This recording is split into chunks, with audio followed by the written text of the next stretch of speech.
পৃথিবীর সর্বোচ্চ পর্বতশৃঙ্গ এভারেস্টে বাংলাদেশের পতাকা ওড়ালেন চট্টগ্রামের বাবর আলী। ১৯শে মে নেপালের স্থানীয় সময় সকাল 8:30টায় তিনি চূড়ায় পৌঁছান। সোমবার বাবরের সংগঠন ভার্টিক্যাল ড্রিমার্সের এক ফেসবুক পোস্টে বলা হয়েছে, হালের একটা রসিকতা আছে, বিবেক কাজ করেনি, কাজ করেছে আবেগ।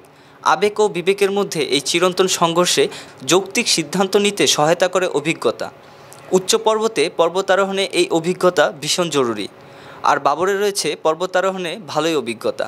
আর তাই গতরাতে বাবরের কাজ করেছে আবেগ নয়, বিবেক। প্রায় 16 ঘন্টার ধকলে স্বাভাবিকভাবেই বাবর কিছুটা ক্লান্তই হবে, মানুষ তো। তাই ক্যাম্প 4-এ বিশ্রাম নিচ্ছিল। রাতে যাত্রা শুরু করার কথা লক্ষ্যের উদ্দেশ্যে, কিন্তু সে তা করেনি। নেমে আসছে ক্লান্তিতে? না, বাবর সেটাও করেনি। বেছে নিয়েছে তৃতীয় অপশন। ক্যাম্প 4-এই করছে অপেক্ষা। খেয়ে ঘুমিয়ে নিজেকে রিফিল করার চেষ্টা করছে, যাতে লক্ষ্যে যাত্রা নিরাপদ হয়। আমরা জানি ওই উচ্চতায় একদিন বেশি থাকার ঝুঁকি আছে। পর্বতারোহণ ঝুঁকিপূর্ণ স্পোর্টস, তবুও একদিন বেশি থাকার ঝুঁকি ক্লান্ত অবস্থায় সামিট পুশ দেওয়ার ঝুঁকির চাইতে অনেকাংশে কম।